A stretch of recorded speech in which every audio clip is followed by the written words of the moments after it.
numva nejejwe n'Imana mu mutima wanjye uranezerewe cyane. Shimye Imana mu gihugu cyo mu ijuru yongeye kumpa kano kanya ko kuganira n'ubwoko bw'Imana. Shimye Imana mu gihugu cyo mu ijuru yongeye kumpa kano kanya ko kongera kuvugana n'inshuti z'umusaraba. Imana mu gihugu cyo mu ijuru ibampera umugisha. Nishimiye Imana ndongeye ndagarutse kugira ngo twongere tuganire ku ijambo ry'Imana, kugira ngo twongere tuganire muri aka kanya keza Imana mu gihugu cyo mu ijuru idutije. Haleluya. Aho uri ku migabane itandukanye y'isi, nimba ukunda Imana akandi ko kanya iki nicyo gihe, ni igihe cyawe cyo kugira ngo uze tubane, ni igihe cyawe cyo kugira ngo uze dufate umwanya, ni igihe cyawe cyo kugira ngo je nawe dufatanye umwanya wo gusenga. Hanyuma nimba ubikunze dushobora kuvugana, dushobora kuganira, nagufasha mu buryo bwose. Imana mu gihugu cyo mu ijuru iduhana umugisha. Hanyuma uyu munsi nabateguriye ijambo nahaye umutwe uvuga ngo Yesu ahageze. Haleluya. Nuvuga ngo Yesu ahageze. Hari igihe Yesu abatarahagera, ariko narihaye umutwe uvuga ngo Yesu ahageze. Haleluya. Imana mu gihugu cyo mu ijuru iduhana umugisha. Muri iyi minsi maze iminsi ndimo kwitegereza ibintu byinshi birimo kugenda biba, maze igihe kirekire ndimo ngenda nitegereza ibintu abantu barimo kugenda banyuramo, mbona turi mu gihe cyuko dutegereje ko Yesu agera ku buzima bwacu. Haleluya. Wewe wari umaze igihe kirekire urimo kubona Yesu utarimo uramubona ku buzima bwawe, iki nicyo gihe. Haleluya. Hari ibintu bigeze kuri bibiri naganiriza umuntu w'Imana uneze amatwi, nimba wumva ushaka yuko Yesu agera ku buzima bwawe cyangwa se ko Yesu ahagera ku buzima bwawe. Icyambere ni ugutegereza. Haleluya. Hanyuma icya kabiri ni amasengesho. Mu yandi magambo, ayo magambo uko ari abiri ahuye navuga ngo gutegerereza ku musozi w'amasengesho. Haleluya. Mu bibazo, mu ntambara, gutegereza, ariko ugategerereza ku musozi w'amasengesho. Haleluya. Abantu bazi mu Rwanda ntago wajya Kanombe ngo ujye kuhategerereza bisi, no, ntago bishoboka. Kimwe nuko utajya Nyabugogo ngo ugiye kuhategerereza indege, no, ntago bishoboka. Ni ukuvuga ngo izi saha umuntu ndimo ndavugana nawe ndagira ngo nkugire inama nkubwire ngo muri iki gihe cy'iminsi ya nyuma ni uguhagarara, ariko tugategerereza Imana ahantu hakwiriye. Haleluya. Ntago wategerereza Imana mu kabari ngo uvuge ngo ntegereje Imana ngo nzayibona. Haleluya. Ntago wategerereza Imana mu magambo hanyuma ngo uvuge ngo Imana ndayitegereje nzayibona. Haleluya. Ngewe ubaganiriza nabonye ukuboko kw'Imana, nabonye ubwiza bw'Imana. Niyo mpamvu umuntu wese urimo utega amatwi kino kiganiro, niyo mpamvu nkubwira ngo tegereza Imana. Haleluya. Kuko ijambo ry'Imana rirambwira ngo abazategereza Uwiteka cyangwa se abategereje Uwiteka bihanganye nibo bazamubona. Haleluya. Hanyuma uyu munsi nifuze kubaganiriza ku ijambo ry'Imana riri mu butumwa bwiza uko bwanditswe na Yohana, ibice 5. Reka umusomyi ansomere ahere ku murongo wa mbere ageze ku murongo wa 4. Imana iduhana umugisha. Reka duhere ku mutwe w'amagambo. Uravuga ngo Yesu akiza umuntu umaze imyaka 38 amugaye. Amen. Amen. Hanyuma y'ibyo haba iminsi mikuru. Haleluya. y'Abayuda. Nuko Yesu agiye Yerusalemu, kandi Yerusalemu bugufi bw'irembo ry'intama hariho ikidendezi. Amen. Mu Ruheburayo cyitwa Bethsaida. Amen. Cyariho amabaraza 5. Muri ayo mabaraza hari abarwayi benshi. Harimo impumyi n'ibirema n'abanyunyutse. Bari bategereje ko amazi yihinduriza. Amen. Hanyuma Imana mu gihugu cyo mu ijuru iduhana umugisha cyane. Aho uri unteze amatwi, Imana mu gihugu cyo mu ijuru ni gukomeze, kandi Imana mu gihugu cyo mu ijuru iduhana umugisha. Ijambo ry'Imana riratubwiye ngo Yesu akiza umuntu wari ufite uburwayi, ariko bumaranye igihe kingana n'imyaka 38. Haleluya. Ngo nuko muri icyo gihe i Yerusalemu haba iminsi mikuru, ngo ariko muri iyo minsi mikuru ngo Yesu aza kujya i Yerusalemu, ngo ariko hafi y'i Yerusalemu aho ngaho ngo habagayo irembo ry'intama, ngo kuri iryo rembo ry'intama hariyo ikidendezi. Haleluya. Muri icyo kidendezi ngo mu Ruheburayo ngo bacitaga Bethsaida, ariko ndashaka kuvuga kuri iki kidendezi, ndashaka kuhatinda cyane. Haleluya. Iki kidendezi kigereranye n'umusozi w'amasengesho. Haleluya. Ku buzima bwawe ngo mu Ruheburayo ngo cyitwaga Bethsaida. Iki kidendezi kigereranye n'umusozi w'amasengesho cyangwa ahantu bategerereza Imana. Haleluya. Ngo nuko Yesu agambirira kujyayo. Haleluya. Ariko we yari yigiriye mu minsi mikuru. Haleluya. Ngo nuko arimo agenda aho ngaho kuri icyo kidendezi, ngo habaga amabaraza 5, ngo kandi ayo mabaraza 5 ngo yabaga abarwayi. Haleluya. Ntiwibwire yuko nimba usenga, haleluya, uri umunyamasengesho, indwara ntabwo bisobanuye kutazabona indwara nshuti yanjye. yanjye. Haleluya. Kandi kugeragezwa cyane ntabwo bisobanuye ko ari ibihembo by'ibyaha. Haleluya. Nta muntu wigeze ageragezwa cyane ngo bibe bisobanuye yuko ari uko yageze gute yakoze ibyaha. Umunsi umwe abigishwa babaza Yesu, baramubaza ngo Yesu, uyu muntu uko yavutse amugaye, ababyeyi be niba bakoze ibyaha cyangwa uriya niwe wakoze ibyaha byinshi cyane? Yesu arabasubiza ngo oya, uriya nta byaha byinshi cyane yakoze. Niyo mpamvu ngutangariza nshuti yanjye, hari ikintu kiri ku buzima bwawe kigiye gutuma Imana iza kugira ngo yiheshe icyubahiro. Ngo oya, ntabwo ari uko yakoze ibyaha byinshi, ndetse nta nubwo ari uko ababyeyi be bakoze ibyaha byinshi, ahubwo ni ukugira ngo Imana yo mu gihugu cyo mu ijuru imirimo y'Imana iziheshereze icyubahiro muri we, cyangwa Imana izigaragarize kuri uriya muntu. Umva nkubwire nshuti yanjye, icyo kigeragezo umaranye imyaka ntazi, icyo kigeragezo wowe umaranye imyaka wowe usobanukiwe, umva nkubwire nshuti yanjye, nta joro ridaca. Haleluya. Nta joro ridaca, nta joro ridaca. Icyo ngusubiriramo, tegerereza Imana ku musozi w'amasengesho, wibirambirwa ngo ubireke. Hano hanze hari abantu bafite ibibazo bitandukanye, hano hanze hari abantu bafite ibibazo byinshi cyane utabasha kumenya. Ijambo ry'Imana tubwira ngo hanze hazaba imbwa n'abarozi n'abasambanyi n'abakunda gusenga ibishushanyo ndetse n'abakunda kubesha bakabikora. Hanze ni hehe ubundi? Hanze ni hano hanze nyine mu isi itari y'abanyamasengesho. Hanze ni hano hanze hatari abantu bubaha Imana.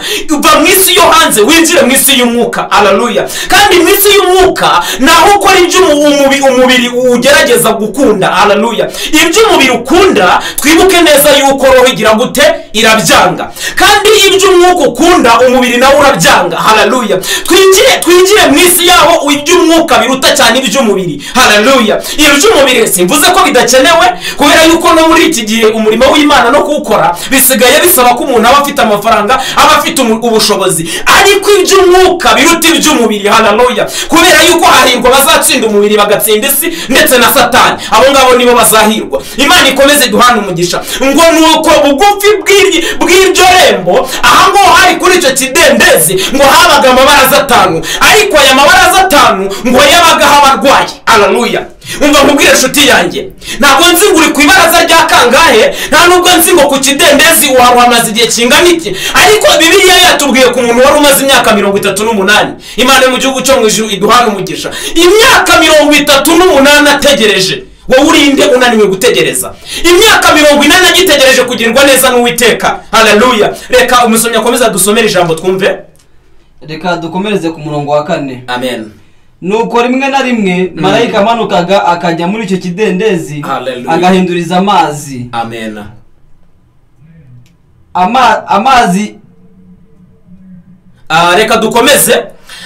Hanyuma ngo rimwe na rimwe. Haleluya. Ngo rimwe na rimwe ngo hari igihe amazi yajyaga agira gute yihinduriza, ariko amazi yakihinduriza ngo bikaba ngombwa yuko hari uwinjira mu kidendezi. Reka dukomeze tuganire kuri aya magambo ngo nuko rimwe na rimwe. Haleluya. Rimwe na rimwe. Haleluya. Umva mubwira nshuti yanjye, wisenga Imana mu gitondo ngo wumve ko nimugoroba iri gutabara. Imana niyizi igihe cyangombwa cyo kugutabariramo. Wisaba Imana amafaranga wumve ko nimugoroba iri buyaguhe, niyizi isaha n'umunota wo kuyaguheramo. Reka nkubwire ijambo rikomeye mu buzima bwawe uzahora uryibuka. Igihe umara mu ntambara, igihe umara mu bigeragezo, ntabwo Imana yigeze igiteganya ngo uzamara imyaka 5 mu bigeragezo, uzamara imyaka 100 mu bigeragezo, uzamara imyaka 2 mu bigeragezo. Oya, ahubwo wowe ubwawe n'ibitekerezo byawe nibyo bikumaze igihe kirekire ku musozi. Haleluya. Nibyo bituma utinda mu rugendo, wowe ubwawe gutekereza. Haleluya. Uyu munsi wizeye Imana, uri mu mavuta, uhagaze mu gihe cyo gusenga, ariko nimugoroba wabivuyemo. Ni ukuvuga ngo rimwe na rimwe Imana uyibona nk'inyembaraga, hanyuma mu gitondo bwacu ukayifata nk'inyantege nkeya. Kandi ijambo ry'Imana ritubwira ko uko Imana uyifashe ni nako uyibona. Haleluya. Imana yo mu gihugu cyo mu ijuru ikomeze kuduhana umugisha. Ngo rimwe na rimwe y'amazi yihindukizaga, cyangwa se rimwe na rimwe iyo marayika yageraga muri ariya mazi ngo winjiraga mu mazi bwa mbere. Haleluya. Ndagira umutangarize, gerageza ukora ikintu Imana izabura umuntu musa. Haleluya. Gerageza ukora ikintu Imana izabura umuntu musa. Haleluya. Uri umunyamasengesho, senga neza ku buryo Imana yabura umuntu musa ariko. Haleluya. Hari abantu bagiye babona umugisha bitewe nuko Imana yabuze abo kubahuza nabo. Dorokasi muramuzi. Haleluya. Ngamaze gupfa imfubyi zararize, kubera ko zari zamaze kubona ko ku musozi nta wundi muntu wasa na Dorokasi. Uri muri umunyamasengesho wasenze Imana ikabura undi muntu mwasa nshuti yanjye. Nimba uri umuhanuzi wahanuye Imana ikabura undi muntu mwasa, hanyuma ikagutangira ubuhamya nk'uko yigeze ivuga ku mugaragu wayo Dawidi, ikavuga ngo hariya ngo nubwo ari mu ishyamba ngo ariko nabonye y'umuntu ufite umutima nk'uwanjye.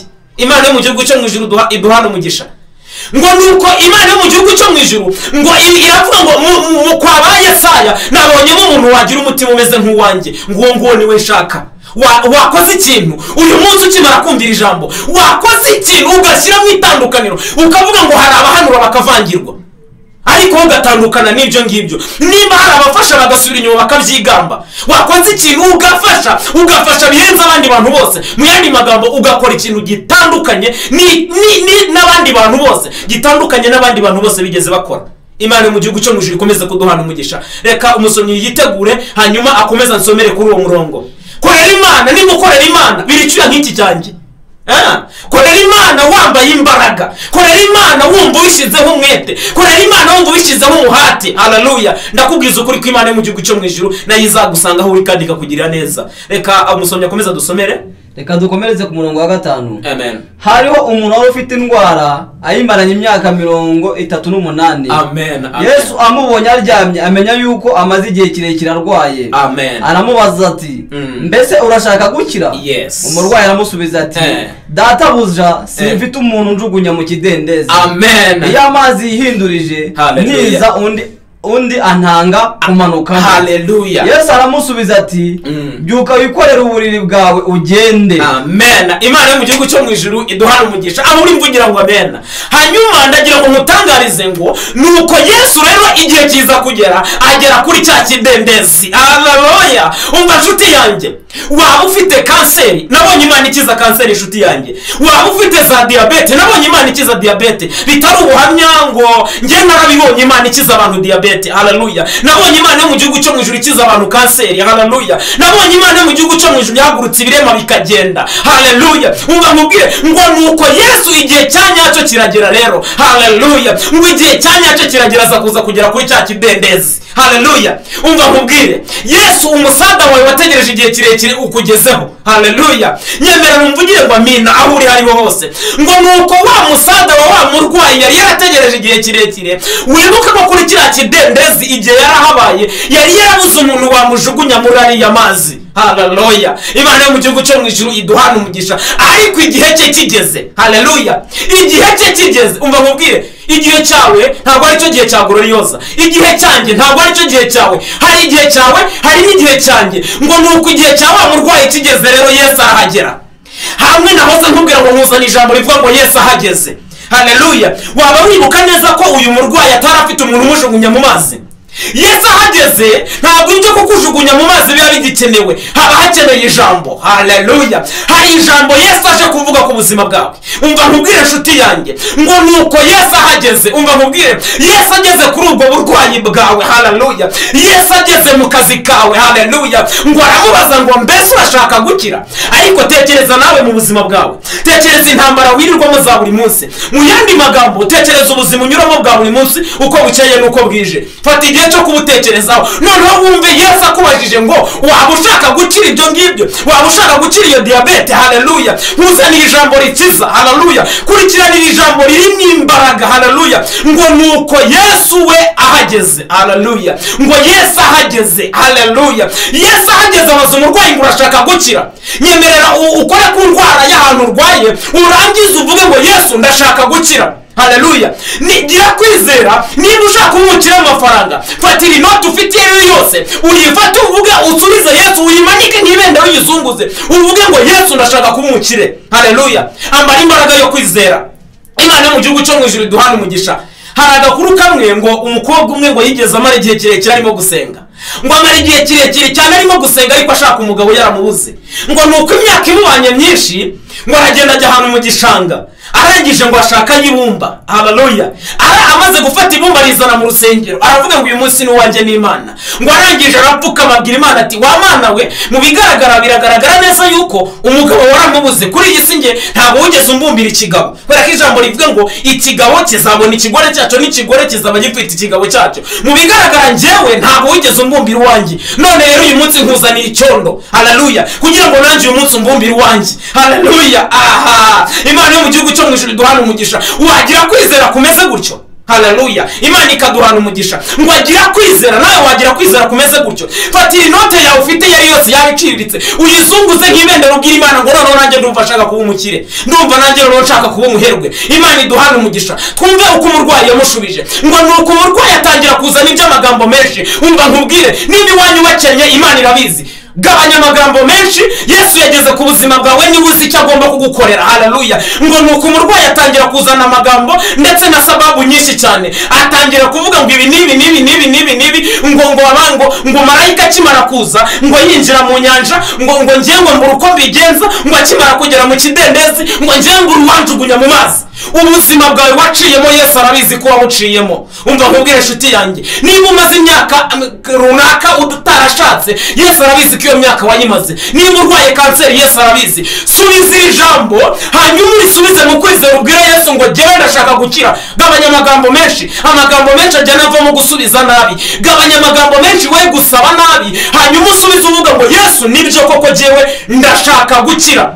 Reka nkubwire ikindi kintu kimwe. Yesu arangije abwira wa murwayi wari umaze kumusubiza ngo arashaka gukira, aramubwira ngo ikorere uburiri bwawe wigendere. Haleluya. Abantu benshi bajya bakunda kugera hano bakibwira yuko impamvu Yesu yabwiye uriya muntu ngo niyikorere uburiri bw'abujyane ngo ko ari ibyaha, yaramubwiye ngo agende yihane n'ibindi. No, ntabwo ari byo.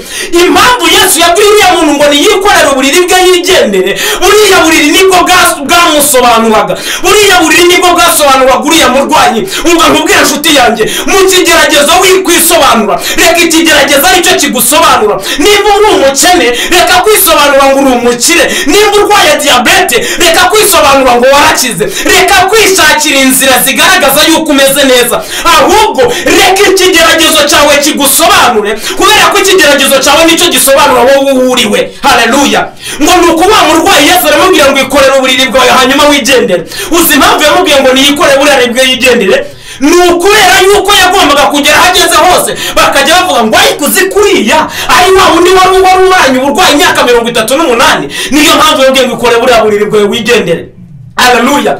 Ganira n'umutima wawe, utuze, wumva utuje, wumva ushyize umutima hamwe, wumve rwose umeze neza. Haleluya. Nanjye nakakuzaniye ijambo rivuga ngo ikorere uburiri bwawe wigendere, ariko akanya nta buriri nta gisasiro uriho, ahubwo gerageza ya ndwara yawe wumve ko Imana igiye kuyigukiza kugira ngo wakire ubuhamya bw'uko uzatangaza ngo Imana yarankijije. Haleluya. Imana ije kugukiza kugira ngo usigarane ubuhamya. Imana ije kuguha amafaranga kugira ngo wumve ukomeye, kugira ngo nawe uzagera ubwira abantu ngo Imana yaranyibutse. Ntabwo wabwira abantu ngo Imana yarakwibutse nta buhamya mfite inshuti yanjye, ariko ndagira ngo nkutangarize ngo aya masaha mvuganiyeho nawe, aya masaha nganiriyeho nawe, ongera kwizera kwawe, ongera imbaraga yawe yo kwizera kwawe, iyongereyemo imbaraga y'ubutwari, wumva ukomeye, kubera ko Yesu niwe uvuze ngo uburiri bwawe wabwikorera ukabujyana. Umva nkubwire, ugiye gutambagira ahantu hose basubiremo amagambo bavuze. Bamwe bavuze ngo uri umukene, niba Imana igiye kugarura bagasubiramo ngo warakize. Bamwe bavuze ngo ntabwo uzashaka, niba Imana igiye kugarura bavuge ngo warashatse. Bamwe bavuze ngo ntuzabyara, niba Imana igiye kugarura bavuge ngo warabyaye. Bamwe bavuze ngo uzapfura umukene, niba bagiye kugaruka kuba ari ibyawe, kuba ari iby'Imana yaguhaye. Haleluya. Imana yo mu gihugu cyo mu ijuru iduhana umugisha, wumve ukomeye kandi wumve umeze neza, wumve wambaye imbaraga z'Imana. Ndagushimiye wewe warunteze amatwi. Imana yo mu gihugu cyo mu ijuru iduhana umugisha. Murakoze cyane. Amen.